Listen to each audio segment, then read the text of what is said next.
चलते हैं Saraswati mathematics classes में। अतर्रा आप देखेंगे आज बिल्कुल से आपके अनसॉल्व्ड क्वेश्चन के बिल्कुल सिंपल से क्वेश्चन के पास, जैसे आपको बहुत हार्ड लगते हैं, बिल्कुल सिंपल क्वेश्चन बना के आपको देंगे आंसर अनसॉल्व्ड के मेन क्वेश्चनों के साथ। देखिए बिल्कुल सिंपल सी बात, आपको क्वेश्चन नंबर चालू होगा सेट नंबर आपका 4, जिसमें से क्वेश्चन एक आया है उसका 3 का घा। आप देख सकते हैं कि दो ठोस लंबवृत्तीय शंकु समान ऊंचाई के हैं। भैया दो ठोस हैं, एक ठोस का नाम है शंकु, एक ठोस का नाम है शंकु, दूसरे ठोस का, दो ठोस शंकु हैं, दो ठोस आपके शंकु हो गए और उसी आधार की त्रिज्याएं R1 R2 हैं, इनकी R1 R2 हैं। उन्हें गला करके एक बेलन ढाला गया है, उनको गला देते हैं जब तो एक बेलन बनाया गया है। ये इस तरीके का हमने बेलन बना दिया गला कर। समान ऊंचाई वाले, इनकी भैया ऊंचाइयां जो हैं सभी की ऊंचाइयां हमारे h हैं, इसकी भी ऊंचाई समान h है, इसकी भी ऊंचाई समान है, सभी की ऊंचाइयां समान हैं। ठीक है, बेलन के रूप में परिवर्तित जब कर दिया जाएगा, इनको गला करके समान ऊंचाइयों वालों को, शंकुओं को R1 R2 त्रिज्या वाले गला करके एक बेलन के रूप में परिवर्तित कर दिया जाएगा। वो भी बेलन समान ऊंचाई का ही होगा, इन्हीं के ऊंचाई का।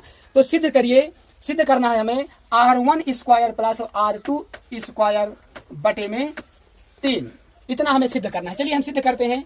भाई जब कोई चीज हम गलाते हैं, आपको पता होना चाहिए, कोई चीज गलाएंगे तो उसका आयतन गलाएंगे, वक्र पृष्ठ होगा तो बाहुरी आवरण होगा, संपूर्ण पृष्ठ होगा, सब होगा। लेकिन हम जब किसी चीज को गलाते हैं या धारिता डालते हैं, लिक्विड डालते हैं, कोई उसके अंदर की चीज में डालेंगे या गलाएंगे, कुछ भी करेंगे तो उसे क्या कहते हैं? आयतन। तो इसे परिवर्तित करेंगे, जब एक चीज से दूसरे रूप में परिवर्तित करते हैं तो उसे आयतन बोलते हैं। तो हम इसका आयतन का क्या सूत्र लगाएंगे? 1/3 pi r square h, 1/3 pi r square h, दोनों का आयतन का सूत्र हो गया। अब इसमें R1 है तो R1 कर दो, R2 है तो R2 कर दो, इक्वल टू बेलन का क्या होता है आयतन? पाई आर स्क्वायर एच, इसका आयतन हो गया। अब भैया हमें इसको मिला करके ये बना देना है। तो सिंपल सी बात हम देखते हैं कि इसमें देखिए कॉमन क्या है, सभी में देखते हैं कॉमन h है, h है ना, और h इधर भी है, सेम h है। तो भैया इधर से भी हम सीधा लिए ले रहे हैं h का कॉमन, और इधर पाई पाई पाई पाई का भी हमने कॉमन ले लिया। कोई बात, आगे चलते हैं। फिर इसमें क्या बचता है? 1/3 बचा। या तो फिर ऐसा कर दीजिए, पहले एक सेकंड आप इसको मत लीजिए, इधर से ले लो 1/3 पाई h कॉमन ले लिया, तो इधर क्या बचा? R1 square plus R2 square. इधर क्या बचा? पाई R स्क्वायर h, वही उसी तरह बचेगा। अब इधर का पाई R स्क्वायर h में हम पाई h को गुणे की इस पार कर देंगे तो क्या बटे में हो जाएगा। तो ये पाई R h कट जाएंगे, क्या बच रहा है आपको? R1 square plus R2 square, अब बटे में क्या आया? 3। इधर R, ये इस वर्ग इस पार जाएगा तो रूट में हो जाएगा। क्या सिद्ध करना था हमें? इसकी त्रिज्या इतनी होगी। देखिए इसकी त्रिज्या इतनी हो गई। ओके दोस्तों, चलिए हम अगले क्वेश्चन के पास चलते हैं। बिल्कुल सिंपल सा क्वेश्चन आपका, ये क्वेश्चन रहा आपका 5 का घ नंबर, 5 का घ नंबर। चलिए इस क्वेश्चन को भी देखेंगे, ये भी आपका काफी अच्छा क्वेश्चन आएगा। तो देखेंगे, ये भी थोड़ी सी हटके आपका क्वेश्चन है। वैसे सभी आपके क्वेश्चन ही हैं, बुक में ही रहते हैं, बशर्ते कुछ होती है रजीव, कुछ प्रकाशन होते हैं उसमें से नहीं ये रह पाते हैं। इसमें लिखा हुआ है tan में ABC में सिद्ध कीजिए कि tan B प्लस C बटे 2 बराबर काट A/2। चलिए हम देखते हैं कैसे सिद्ध करें भाई। ABC में, तो ABC में क्या है? अरे 3 बिंदु से क्या बन सकता है? 3 बिंदु से केवल क्या बना सकते हो? त्रिभुज ही तो बना सकते हो। तो 3 बिंदुओं से हमेशा त्रिभुज बनता है। तो भैया हमें पता चल गया कि 3 बिंदु जो दिया गया है ABC, ये क्या है? त्रिभुज है। त्रिभुज की तीनों कोणों का योग कितना होता है? 180 अंश। कोण A प्लस कोण B प्लस कोण C बराबर 180 अंश। अब इसमें हम कह सकते हैं कि कोण B प्लस कोण C बराबर 180 माइनस कोण A। B प्लस C की वैल्यू इतनी हो जाएगी कि नहीं? हो जाएगी। चलिए अगर हो जाएगी तो हम क्वेश्चन को सॉल्व करेंगे। अब tan B प्लस C बटे 2 इक्वल टू काट A/2। ठीक है, अब इसको हम देखते हैं क्वेश्चन, सिंपल सी बात। इसमें हमें क्या करना है? इस पक्ष को सिद्ध कर दें ये आ जाए, या तो इस पक्ष को सिद्ध कर दें ये आ जाए। तो हम कह देते हैं LHS बराबर इसको tan B प्लस C बटे 2, इसको उठा के यहाँ रख दिया। अब हमें करना क्या है भाई? B प्लस C के जगह में क्या कर दें हम? 180 माइनस एंगल A। तो भैया हम कर देते हैं कि tan 180 माइनस एंगल A अपान में 2A। तो अब इसको बेटा शोर नहीं, अब इसको क्या करेंगे? 180 का डिवाइड करेंगे तो क्या जाएगा? 90 एंगल ए, ठीक है 90 डिग्री आ गई। तो इसमें क्या लग गया, बटे में 2, इसका तो कट गया, इसमें बटे में 2 लग गया। अब इसको हम क्या लिखेंगे, tan ए है तो tan हो गया, tan 90 माइनस थीटा बराबर क्या होता है, काट थीटा, थीटा का नाम है a/2। तो भैया क्या आ गया हमारा RHS, ये लेफ्ट हैंड साइड से हमने लिया, राइट हैंड साइड ये वही ला दिया। इस तरीके से इसे सिद्ध कर सकते हैं। अगला क्वेश्चन दोस्तों तो देखेंगे, समबाहु त्रिभुज ABC में जिसकी भुजा A है, सिद्ध कीजिए कि इसकी ऊंचाई a√3/2 है। चलिए दोस्तों देखिए, समबाहु त्रिभुज जो होता है हमारा, समबाहु त्रिभुज क्या होता है, ये क्वेश्चन नंबर है आपका 7 नंबर क्वेश्चन है, और अथवा खा का फर्स्ट। समबाहु त्रिभुज उसे कहते हैं जिनकी तीनों भुजाएं बराबर होती हैं, A और B और C, इनकी तीनों भुजाएं बराबर होती हैं, उसे समबाहु त्रिभुज कहते हैं।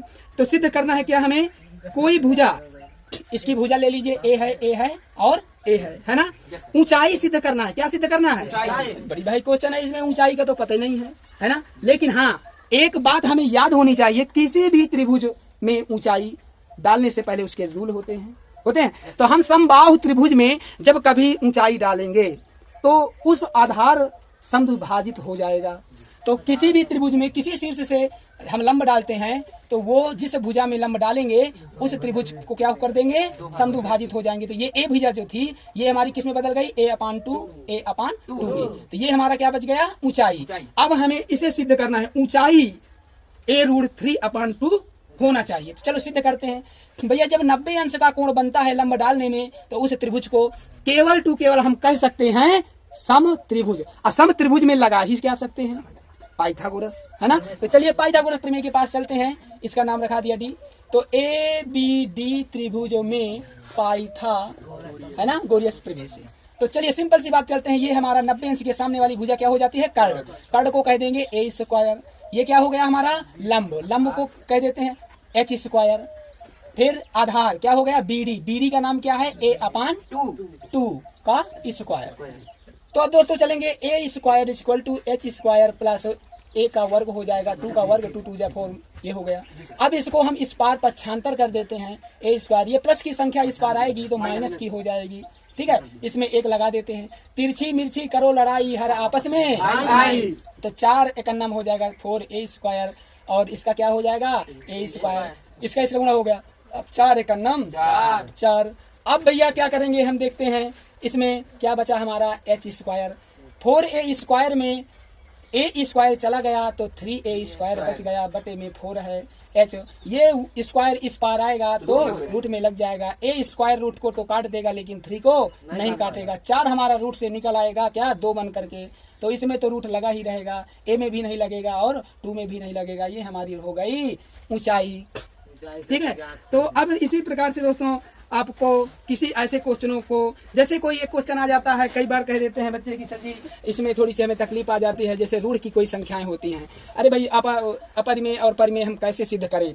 अरे दोस्तों इसमें कोई टेंशन की बात नहीं, कोई दिक्कत नहीं, लेकिन एक आप तैयार करने से पहले आप सिंपल सी बात ये जाना करिए कि क्वेश्चन कह क्या रहा है, करना क्या है, मेन क्वेश्चन आप ये समझा करिए। तो चलिए हम ये देखते हैं, इसमें ये देखेंगे कि रूढ़ क्या है, अपरिमेय है, परिमेय है, कैसे क्या है। एक सेकंड थोड़ी सी आप ये जानने की कोशिश करेंगे।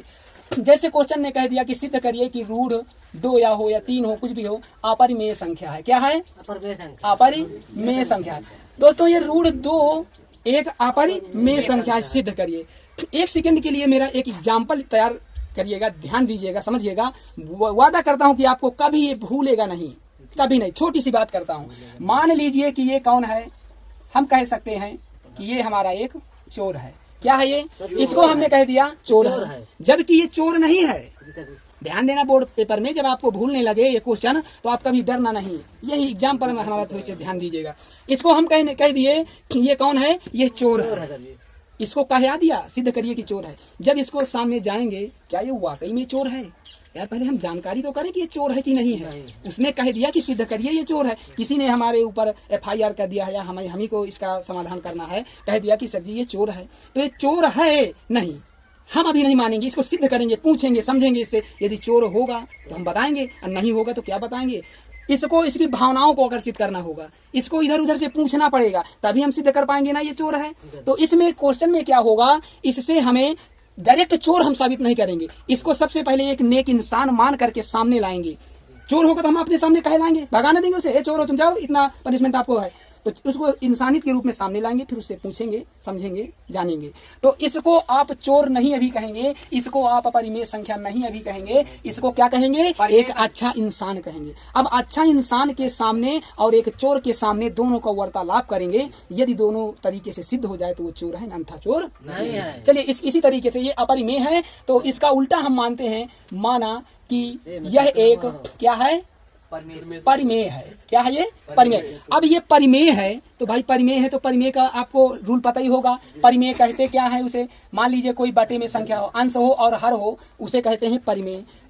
2, 3, 1, 0 ये सब क्या हमारी संख्या, ये हमारी सभी संख्या परिमेय है। लेकिन ध्यान रहे इनके नीचे एक लगा देंगे तो देखिए परिमेय बन न गई, परिमेय बन न गई। हाँ, इसमें ध्यान रखना, 0 के बटा में 1 तो परिमेय है, लेकिन 1 के बटा में 0 परिमेय नहीं है, क्योंकि 2 का भाग 0 में देंगे तो किसको क्या, 2 का भाग दीजिए कि 0 से ज्यादा ना जाए, दीजिए भला, सुन 0 ही आएगा ना। लेकिन भैया 0 का भाग 2 में दीजिए भला, 0 एक अन्नम 0, 0 दूनी 2 0, 0 तीन को 3 0, 0 4 को देते रहिए। इस तरह कब तक देंगे, इसका अंत नहीं आएगा। इसलिए तो कहते हैं इसे इनफिनाइट होता है। 0 का किसी से भाग देने का कोई मतलब नहीं निकलता है, 0 का भाग मत दीजिएगा, यही कहानी अभी इसमें भी आएगी। तो ध्यान दीजिएगा। तो परिमेय आप समझ चुके होंगे, परिमेय क्या है। अपरिमेय एक सेकंड के लिए आप जान लीजिए, अपरिमेय उसे कहते हैं कि जो संख्या रूट में हो, ठीक है, 4, 5, 9, 16, 17। देखिए रूट में सभी संख्याएं हैं, लेकिन ये निकल आता है 3, ये निकल आता है 4, ये निकल आता है 2, लेकिन दोस्तों ये नहीं निकलते ना, यही तो हमारी अपरिमेय संख्या है। हाँ, एक और जैसे 1:2 इस तरह बढ़ रहा है, तो ये भी हमारी क्या हो जाएगी, ये अंत नहीं आ रहा ना, यही तो है अपरिमेय संख्या।